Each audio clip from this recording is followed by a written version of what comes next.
Assalamualaikum warahmatullahi wabarakatuh. Hari ini berjumpa lagi ya dengan Bu Azizah dalam mata pelajaran Pendidikan Agama Islam dan Budi Pekerti untuk kelas 8 semester 1. Sebelum kita mulai pembelajaran, alangkah baiknya kita awali kegiatan pembelajaran dengan berdoa bersama. Berdoa bersama dimulai ya dengan bacaan bismillah. Bismillahirrahmanirrahim. Semoga pembelajaran hari ini bisa berjalan dengan lancar. Hari ini kita akan mempelajari tentang sholat sunnah. Ada macam-macam sholat sunnah, ada apa saja nanti kita pelajari. Ya, sholat sunnah yang akan kita bahas dalam bab ini itu ada dua. Ada sholat sunnah yang dilakukan secara berjamaah, berarti melakukan sholatnya bareng-bareng gitu ya. Ada juga sholat sunnah yang munfarid, berarti sholat sunnah yang dilaksanakan secara mandiri, sendirian di rumah. Itu namanya sholat sunnah munfarid. Sholat sunnah munfarid bisa dilakukan di rumah ataupun di masjid. Selanjutnya macam-macam sholat sunnah berjamaah. Ini ada 5 ya. Yang pertama ada sholat sunnah Idul Fitri. Terus yang kedua ada sholat sunnah Idul Adha. Yang ketiga sholat sunnah khusuf atau sholat sunnah gerhana matahari. Sholat sunnah khusuf yaitu sholat sunnah gerhana bulan. Terus terakhir ada sholat istisqa, yaitu sholat meminta hujan, dilakukan pada saat musim kemarau. Ya, lanjut ke penjelasan. Nah, yang pertama ini ada sholat sunnah yang dilakukan secara berjamaah. Yang pertama sholat Idul Fitri. Nggak mungkin ya sholat Idul Fitri dilakukan sendirian di rumah ya. Minimal ya berjamaah di rumah, karena mungkin sekarang kondisinya sedang pandemi. Kayak kemarin mungkin ya, lebaran tahun lalu masih dalam kondisi pandemi, jadi mungkin kalian melaksanakan sholat Idul Fitrinya di rumah saja. Itu boleh, asalkan dilakukan secara berjamaah. Yaitu sholat sunnah 2 rakaat yang dilaksanakan pada hari raya Idul Fitri, yaitu bertepatan dengan tanggal 1 Syawal. Setelah melaksanakan puasa 1 bulan lamanya. Hukum dari sholat sunnah Idul Fitri ini adalah sunnah muakkad, yaitu artinya sunnah yang sangat dianjurkan. Waktu pelaksanaannya yaitu sesudah terbit matahari sampai tergelincirnya matahari pada saat tanggal 1 Syawal. Ini ada tata caranya ya, tata cara pelaksanaan sholat Idul Fitri. Yang pertama, tata caranya, kalian takbiratul ihram disertai dengan niat. Niatnya bagaimana? Ya kita baca bareng-bareng. Usolli sunnatal Idul Fitri rokngataini makmumal lillahi ta'ala. Itu kalau posisinya jadi makmum. Kalau posisinya jadi imam berarti usolli sunnatal Idul Fitri rokngataini imaman lillahi ta'ala.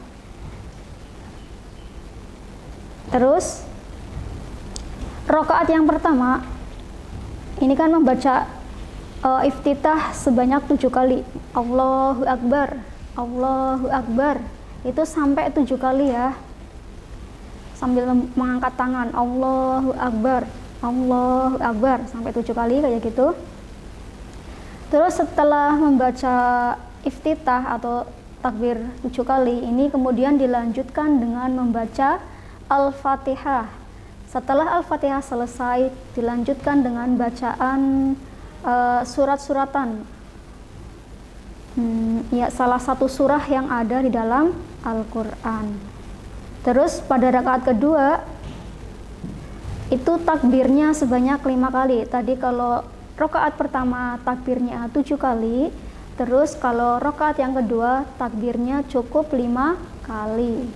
Allahu Akbar, Allahu Akbar, Allahu Akbar, Allahu Akbar, Allahu Akbar. Lanjut dengan bacaan Al-Fatihah. Setelah Al-Fatihah dilanjutkan dengan membaca salah satu surah di dalam Al-Quran. Kemudian biasa lanjut ruku, i'tidal, sujud, duduk di antara dua sujud, membaca tahiyat, kemudian yang terakhir salam. Lanjutnya ada sholat Idul Adha. Nah,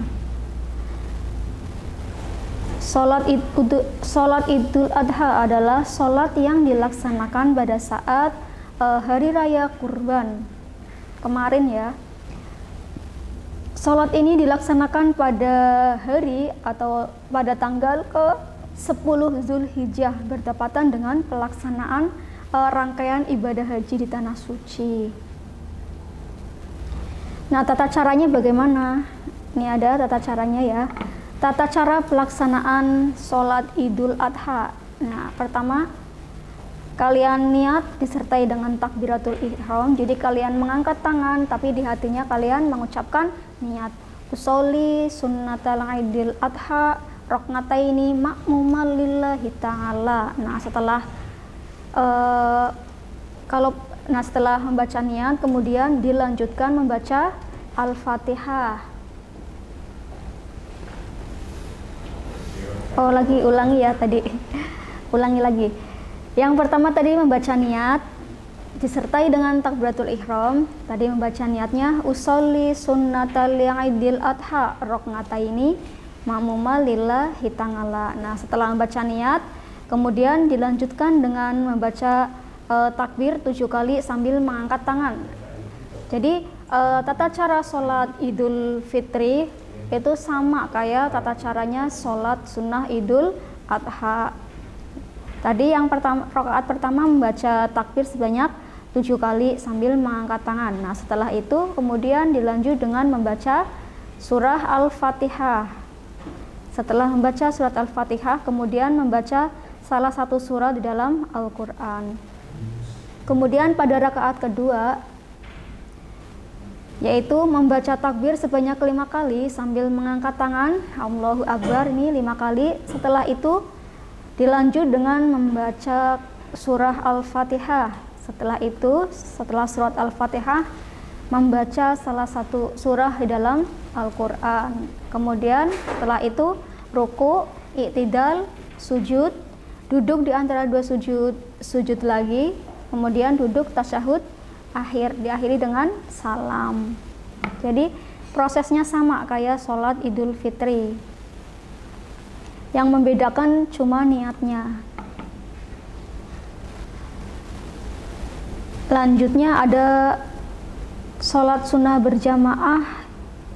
Yang ketiga ada sholat khusuf atau sholat gerhana matahari, yaitu sholat yang dilaksanakan pada saat terjadi gerhana matahari. Waktu pelaksanaannya itu ketika mulai terjadi gerhana matahari sampai matahari ini tampak utuh seperti semula. Jadi kalau kalian menjumpai gerhana matahari, kalian disunahkan untuk melaksanakan sholat sunnah khusuf atau sholat sunnah gerhana matahari. Nah, tata caranya bagaimana? Nih, yang pertama ya, nih lanjut. Tata cara pelaksanaan sholat khusuf. Nah, rakaat yang pertama nih. Rakaat yang pertama ini membaca niat disertai dengan takbiratul ihram. Niatnya yaitu usolli sunnatal likusufi syamsi roknataini lillahi ta'ala. Oh ya, ini untuk sholat gerhana matahari ini sholat sunnahnya sebanyak 2 rakaat. Rakaat yang pertama tadi niat ya, yang pertama niat usolli sunnatal likusufi syamsi roknataini lillahi ta'ala. Nah, setelah itu membaca doa iftitah, dilanjut Al-Fatihah, terus suratan pendek, ruku. Setelah ruku kalian i'tidal. Nah, biasanya kan kalau setelah i'tidal biasanya kalau sholat normal kayak sholat fardu gitu kan dilanjutkan langsung sujud kan. Tapi kalau untuk sholat khusuf atau gerhana matahari ini tidak langsung berdiri lagi.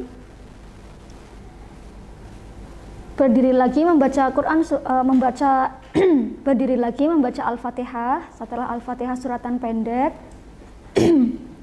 Setelah suratan pendek, kalian rukuk lagi. Setelah rukuk lagi, terus kemudian i'tidal, baru kemudian sujud. Sujud, terus duduk di antara dua sujud, kemudian sujud lagi. Itu baru satu rakaat. Jadi dalam satu rakaat itu terjadi 2 kali ruku dan juga 2 kali i'tidal, terus 4 kali sujud. Itu untuk rakaat pertama. Setelah itu rakaat pertama, kalian berdiri lagi, lanjut untuk rakaat yang kedua sebagaimana rakaat yang pertama. Kemudian terakhir salam.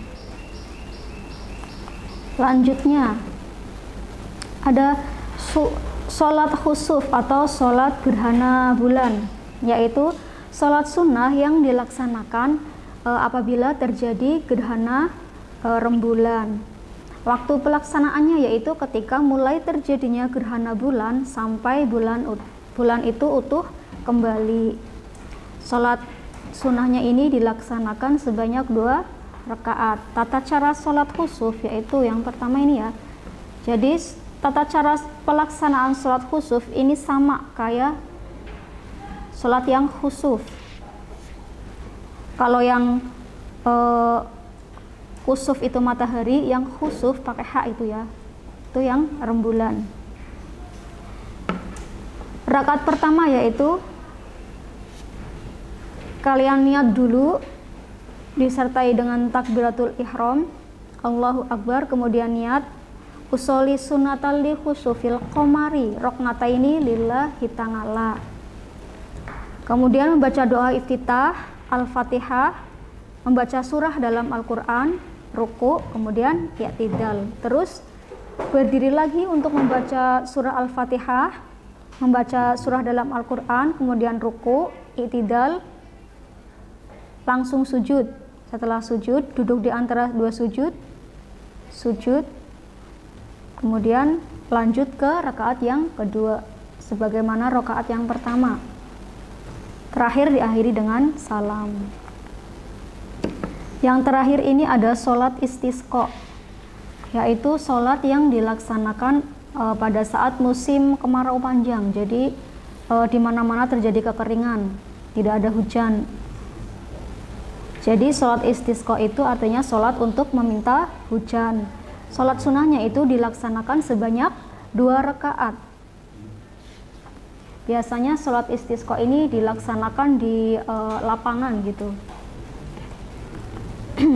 Nih, tata cara pelaksanaan dari sholat istisqa.